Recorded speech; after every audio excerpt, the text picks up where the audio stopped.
July 17th, 2015's weekly wrap-up and Melisma Course. Continuing with the Melisma Course. Last lesson was all about extending the melismas, showing you how to make them a little longer by using different rhythmic figures and how that's done. And now, I'm going to talk about the emotional notes. The notes in blues that create the emotion that turns people on. There are those notes, and those are important notes. Understanding those notes and bringing them into your singing. And you know what? It's not even that much. Just a little note placed here and a little note placed there, and create a little tension like a blues singer, and then resolve it and pull it up. Some really fun tricks that you hear that the good singers do, the great singers do. So anyway, that's what the Melisma Course was about. It's step 13, and it's all about the emotional blues notes, the notes that get into the feeling of singing. So you want to learn, if you're on the site, you want to understand that. Understanding how to use those, I know, will take you to a different place in your singing. And it's subtle, but you know, subtlety when you're doing things the right way is not so subtle. It's the difference between people saying, I don't know why I like that singer over that singer, but I like that singer better than that singer. I don't know why, they just do something that I like. These are the types of things that create that X factor in you. So if you're on the website, check it out. Learn more about the emotional notes. Change positions for the musical tip of the week. Now in the past, I've been talking to you about consonant sounds, vowel sounds, diphthongs. All of these different sounds have to do with moving the tongue, not activating, or if you do activate, learning how to not activate muscles underneath your chin, which are the muscles involved in swallowing. They're like the strip muscles that go from the front of the chin down to the back, all the way along the chin here, on down into your larynx, where the swallowing muscles can either make you or break you. Touch your Adam's apple and swallow. You're either going to think that it disappeared or understand that it just went up. Now let's do it one more time. Touch your Adam's apple, swallow, stick your thumb underneath your chin, and swallow again. Now, you can feel this pull up, and maybe you feel a little action there. Swallow one more time with both thumbs underneath the chin, somewhere in about the middle, not all the way back and not all the way forward. Swallow again. And when you do that, you can feel a little movement, a grab. That same movement, when it gets activated into your singing process, can be a problem. So, as I've said in past lessons, it's very important that you learn how to deactivate these muscles. And as you're doing that and feeling the lack of that being involved, you start to feel what right singing is all about. Because when these muscles are not involved, it always gets easier to sing. And that's key. If it's easier to do, it's right. I mean, the red flag is whenever you try anything, if it causes pain, or you feel like you're hoarse after you've been practicing for anywhere from 30 seconds to 5 minutes, that's a red flag. It's wrong. If it doesn't feel right, it isn't right. If it feels, oh, that was easy, that felt smooth. So, musical tip, let's take major scales for a moment. Sorry. Take a major scale, and I'm going to just hit some tones. I ask my students to do this all the time. I'm going to hit some pitches. Can you sing, if I hold this one note down, can you sing, ooh?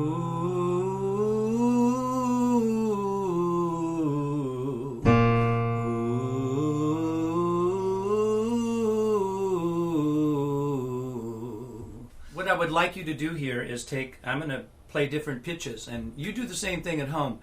Go to your keyboard, if you have a keyboard, and play different pitches and sing the major scale. But hold this note, which is the starting note of the scale.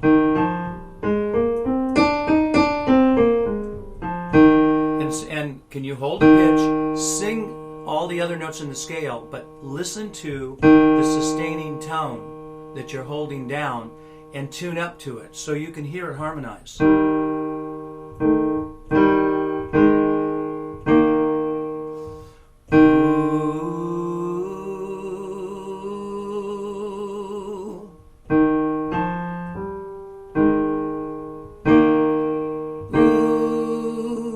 So you hear that sound.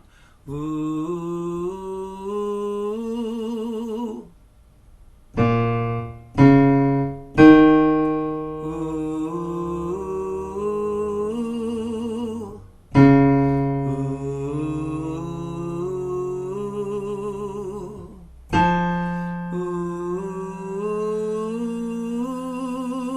Now, depending where you put it, you're asking yourself to sing higher or lower. And one of the problems is as you're singing higher, if you're not making your transitions correctly, you'll start to sing out of tune. People think they're not hearing the notes right.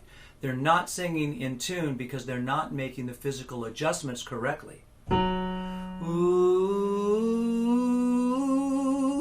I have to go into my mix there for it to stay in good pitch, nice tune.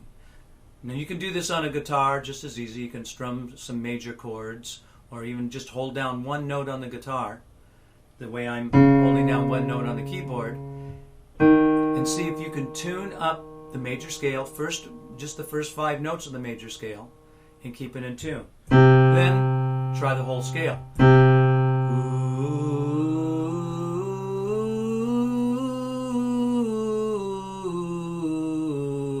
Or even this, keep on hitting the note like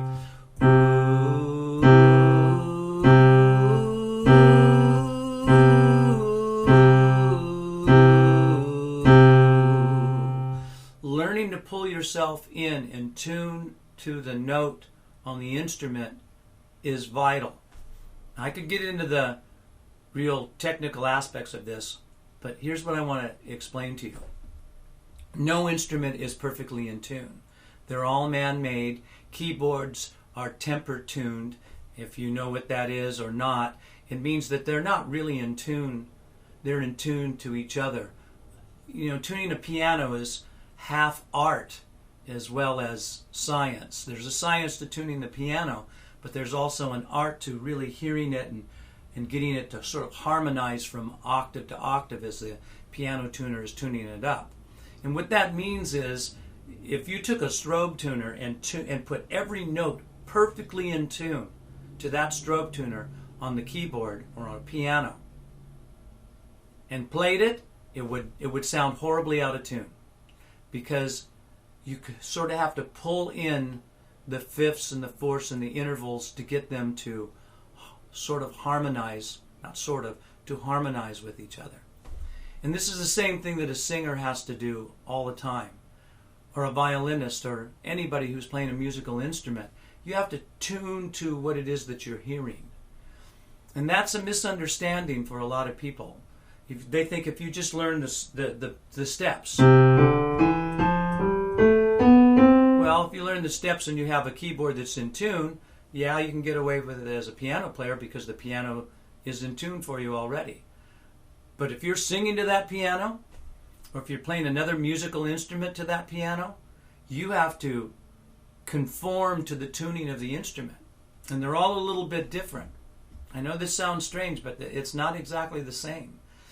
A choir, when it sings a cappella and when it's singing to a piano or a keyboard, has to tune up to that piano or keyboard, or they have to tune up to each other. And when you listen to that happening, to get them in tune, they have to pull in. I call it pulling in. As I'm singing, I'm always listening to the tones that I'm singing to, and I pull in.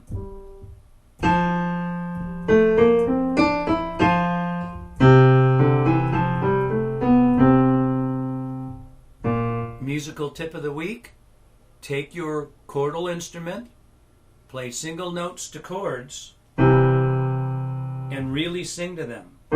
Now, if you have the facility, meaning if you're an instrumentalist who can play major and minor chords, practice singing to the major chord, practice singing to the minor chord. Pull in your pitch, understand how to sing through your registers, move it around in different places so you have to sing through different parts of your range. Take the time to do that, and you will definitely be a singer who sings more in tune. And if you're one of these people who say, I have a really hard time singing in tune, you need to learn how to listen to the notes that you're singing to. Really sing to them, and even start to hear it as harmony. One more time I'm going to play this. That's a C. And here's a C and a D together, which is kind of a dissonant harmony, but it's still a harmony. Now here's a C and an E together, the next tone. That's a very melodic harmony. That harmony, you want to make that harmony work. If that harmony starts to sound like it's going out of tune, like you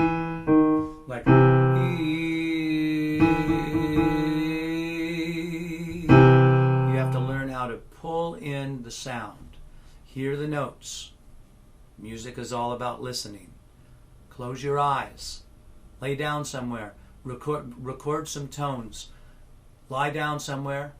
Close your eyes and listen to those tones. Sing those tones. Hold the tone long enough to sing a scale against it.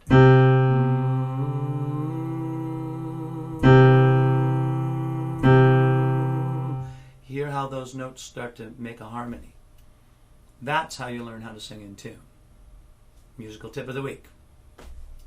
Now if you're on YouTube, hey, you can do the same thing. It's the tip for the week for you. But if you want to learn more about singing, please come on over to the website, totallyvocals.com. Beginning, intermediate, advanced courses, courses that teach harmony singing, courses that teach you ear training, these types of things, and much, much more. Song breakdowns of many songs of both male and female vocalists, and always guest artists here and there. You can check out all the cool people I have here on the site, and there's just so much to learn. Totally committed to teaching you how to sing. Learn about melismas. Melismas are multiple notes on a single vowel inside of a word, just the way blues singers, jazz singers, R&B singers, all singers use them to embellish and put more coloration into their songs. There's a whole course here on teaching you how to sing melismas, that and so much more. So please come check it out, totallyvocals.com.